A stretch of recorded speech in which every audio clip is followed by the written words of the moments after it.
आज हम करेंगे 9th क्लास का फिजिकल एजुकेशन का लेसन नंबर 3 और आज का हमारा विषय रहेगा शारीरिक शिक्षा की अवधारणाएं।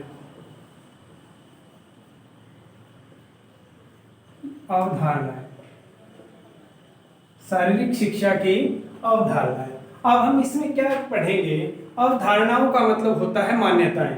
कि शारीरिक शिक्षा की क्या मान्यताएं हैं, किन किन विचारधाराओं को लोग लेकर के शारीरिक शिक्षा के प्रति अपने विचार व्यक्त करते हैं, वो अवधारणाएं हैं। तो सबसे पहली अवधारणा हम पढ़ेंगे इसमें, वो है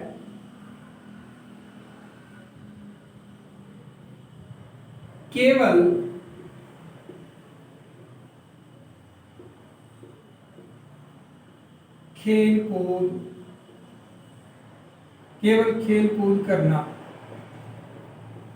भाई पहली अवधारणा ये कहती है कि सिर्फ खेल कूद करना जो है शारीरिक शिक्षा के अंतर्गत माना गया है, अन्य कोई क्रिया इसके अंतर्गत नहीं होती। सिर्फ खेल कूद करवाया जाता है इसमें, और खेल कूद करने से बच्चों का काम नहीं चलेगा, क्योंकि उनका शारीरिक विकास तो है खेल कूद से, लेकिन मानसिक विकास पढ़ाई लिखाई भी बहुत जरूरी है। ये मान्यता समाज में एक बनी हुई है, और हर पेरेंट्स अपने बच्चे को खेल में शामिल ना करके कहाँ ले जाना चाहता है, उसको पढ़ाई की तरफ ले जाना चाहता है कि वो मैथ पढ़े, साइंस पढ़े, इकोनॉमिक्स पढ़े, कॉमर्स पढ़े, और वो फिर किसी कार्य क्षेत्र में जाके रुपए पैसे कमाए। ऐसी एक सामान्य सिद्ध अवधारणा लोगों की बनी हुई है कि खेल में सिर्फ खेल कूद करवाया जाता है, लेकिन यह अवधारणा बिल्कुल गलत है।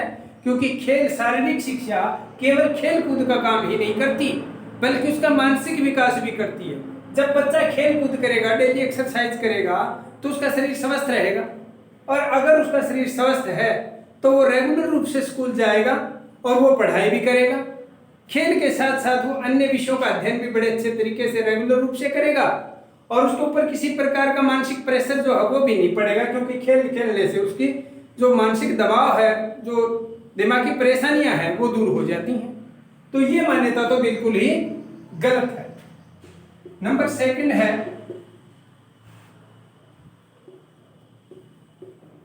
खेल में भविष्य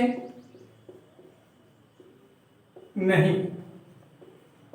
ये काफी, वैसे तो ये काफी प्राचीन परंपरा के अनुसार ये अवधारणा थी कि खेलोगे कूदोगे होगे खराब, पढ़ोगे लिखोगे बनोगे नवाब। ये कथन पहले था, लेकिन आजकल भी कुछ लोग मानते हैं कि खेल जो है भविष्य नहीं है खेल का।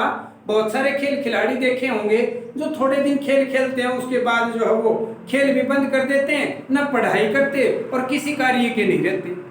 वो तो एक अलग सोच है कि हम काम को करते कैसे। पता नहीं कितने सारे लोग इस दुनिया में किसी काम को लेके चलते हैं और उसको छोड़ देते हैं, काम फैल बताते हैं ये काम ठीक नहीं है, लेकिन वो उस काम की कमी नहीं है, वो करने वाले की कमी होती है। यहाँ भी कुछ इसी प्रकार का है कि खेल में भविष्य नहीं है। ये मानने वाले ये उनको देखते हैं जो काम के प्रति लगनशील नहीं है या काम के प्रति समर्पित नहीं है। अगर कोई खिलाड़ी अच्छी तरह से खेल खेलता है तो उसका भविष्य जो है वो श्योर है, बिल्कुल पक्का है कि वो कामयाब होगा। और मैं तो यहाँ तक मानता हूँ कि उसका भविष्य कामयाब इस प्रकार नहीं कि उसका वो शुरुआती जो उसका दौर है खेल का, उसी दौरान उसको भविष्य उसका कामयाबी की तरफ जाएगा। आजकल सरकार ने खेलों के लिए इतनी स्कीम चला रखी है कि आप इस मेडल ओलंपिक में कोई मेडल लेके आएंगे तो आपके लिए सरकार ने, हरियाणा सरकार ने तो इतना कर रखा है कि नौकरियां फिक्स कर दी हैं पहले से कि भाई आप ओलंपिक में मेडल लेके आएंगे आपको डीएसपी बनाया जाएगा, एशियन में लेके आएंगे आपको और कोई पोस्ट दी जाएगी। इस प्रकार से निश्चित कर रखा है। रेलवे की तरफ चले जाइए, आर्मी में चले जाइए, पुलिस में चले जाइए, हर डिपार्टमेंट को जो है खिलाड़ियों की मांग रहती है। तो ये जरूरी है कि भाई खेल में भविष्य है, ये देखा जा सकता है आज के टाइम में। दूसरा ये है कि खेल खेलते टाइम वो खेल के कैरियर बना सकता है, उसको नौकरी की श्योरिटी हो जाती है, किसी प्रकार की उसको दिक्कत नहीं रहती, और खेल अच्छा खिलाड़ी बनने के बाद आने वाले टाइम में भी उसको नौकरी मिल जाती है, क्योंकि वो कोच की भूमिका निभाता है बाद में, और बड़े लंबे समय तक इसमें भविष्य बनाया जा सकता है। ये भी मिथक है, ये गलत सोच है। ना करने वालों के बारे में है ये, जो खेल को पूरे लगन से नहीं खेलते उनके लिए ये शायद कामयाबी ये चीज मान्य हो सकती है। नंबर 3 है समय की बर्बादी। इसको क्या मानते हैं? समय की बर्बादी मानते हैं कुछ लोग। कुछ लोग कहते हैं कि समय बर्बाद होता है, इसमें एक खिलाड़ी जब खेलता है ना तो उसका बहुत सारा टाइम खेल में व्यतीत हो जाता है और समय की बर्बादी यही है और कुछ नहीं है, पढ़ाई का टाइम ही नहीं मिल पाता उसको। तो क्या जरूरी नहीं है कि भाई खेल में ही पूरा टाइम लगाया जाए? ये तो है नहीं कि भाई दिन रात खेल खेलता रहेगा कोई खिलाड़ी। खेल खेलने के लिए उसके पास एक निश्चित समय होता है, 2 घंटे की प्रैक्टिस है या 4 घंटे की प्रैक्टिस है, वो रेगुलर रूप से करे और उसके बाद अपना पढ़ाई का काम भी करे। करने वाले के लिए तो ये चीज जो है ना कभी मायने नहीं रखती, समय की बर्बादी हो जाती है इसमें। ऐसा नहीं है कि समय बर्बाद करने की चीज है खेल। कोई खेल जो है वो एक निश्चित टाइम टेबल होता है उसका और एक निश्चित लाइफ की रूटीन होती है, और वो एक खिलाड़ी की होनी भी चाहिए और एक खिलाड़ी की होती भी है कि उसको टाइम का बहुत पाबंद रहना पड़ता है, टाइम की बहुत इज्जत करनी पड़ती है खिलाड़ी को, क्योंकि खेल में टाइम ही सब कुछ है। टाइम को अगर वो मिस कर जाएगा तो वो बिल्कुल जीती बाजी को भी हार जाएगा, क्योंकि टीम जो है, जो भी गेम होते हैं, टीम गेम लगाए चाहे व्यक्तिगत गेम लगाए, उसमें टाइमिंग ही तो होता है। कुछ सेकंड की चूक से जो है ना खेल में हार हो जाती है और कुछ एक सेकंड भर में खेल जो है वो आपको जीत की तरफ ले जा सकता है। तो टाइम के प्रति तो बड़ी सावधानी खेल के दौरान बरतता है खिलाड़ी, और उसकी जीवन में भी वो चीजें जो है लागू होनी चाहिए और वो लागू करता भी है। तो ये खेल की बर्बादी नहीं हो सकती किसी भी तौर पर। हम नहीं कह सकते भाई ये खेल समय की बर्बादी करने के साधन है। ये मान्यता भी क्या हो जाती है, एकदम से मिथ्यक हो जाती है कि भाई ये खेल की बर्बादी है। इसमें किसी भी प्रकार से ये नहीं कह सकते हम कि खेल समय बर्बाद करने का एक साधन है। अगला पॉइंट है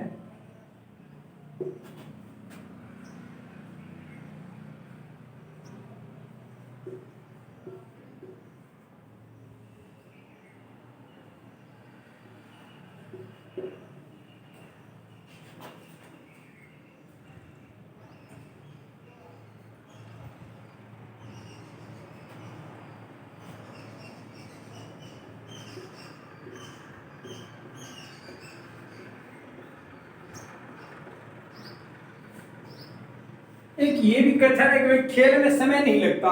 हमारे यहाँ जो कार्य हैं, खेती संबंधी जो कार्य करते हैं हम, उसमें समय नहीं लगता। खिलाड़ियों को टाइम नहीं मिलता, वो कुछ घरेलू काम करते हैं और कुछ एक काम वो अपने स्कूल का जो गृह कार्य दिया जाता है वो करते हैं। तो खेल में समय नहीं मिलता उनको, खेल का टाइम ही नहीं है उनके पास। ये मान्यता बनी हुई है, लेकिन ऐसा नहीं हो सकता, क्योंकि खेल में समय जो है ना वो हमें निकालना पड़ता है। हर कार्य के लिए समय निश्चित करना पड़ता है। वो कोई भी काम करता है, अगर घरेलू कोई काम करता है तो भी वो अपने टाइम को इस तरह से एडजस्टमेंट करे, इस तरह से निश्चित कर ले कि वो खेल में समय उसका जो है वो बचे उसके लिए, और वो खेल के टाइम को खेल में ही लगाए।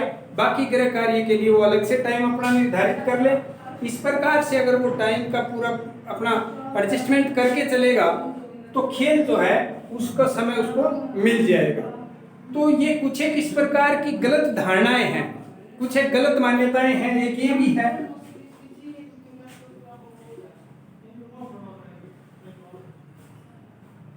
खिलाड़ी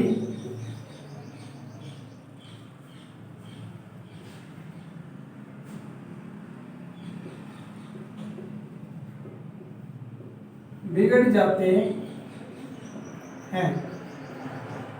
समाज में ये मान्यता बनी हुई है कि खिलाड़ी जो है वो बिगड़ जाते हैं, वो बिगड़े टाइप के हो जाते हैं, वो किसी का कहना वहना नहीं मानते, शरीर से बड़े मजबूत हो जाते हैं और घर वालों का भी वो इतना आदर सत्कार नहीं करती। ये ऐसी विचारधारा बनी हुई है लोगों की। देखते हैं ना, वो कुछ एक खिलाड़ी जो है ना वो खेल को बदनाम करते हैं, खेल के नाम से घर से निकल जाते हैं और फिर सड़कों में गलियों पर इस प्रकार का प्रदर्शन करते हैं, हा हुल्ला, जिसको देख करके खिलाड़ियों को बिगड़ेल समझा जाता है। उनकी मानसिकता लोगों की ये बन जाती है समाज में कि खेल जो है वो बच्चों को क्या कर देते हैं, बिगड़ जाते हैं इसमें बच्चे। और खास तौर से लड़कियों के प्रति ऐसी सोच तो हर माता पिता की हो जाती है, इसलिए लड़कियां कम खेलों में भाग ले पाती हैं।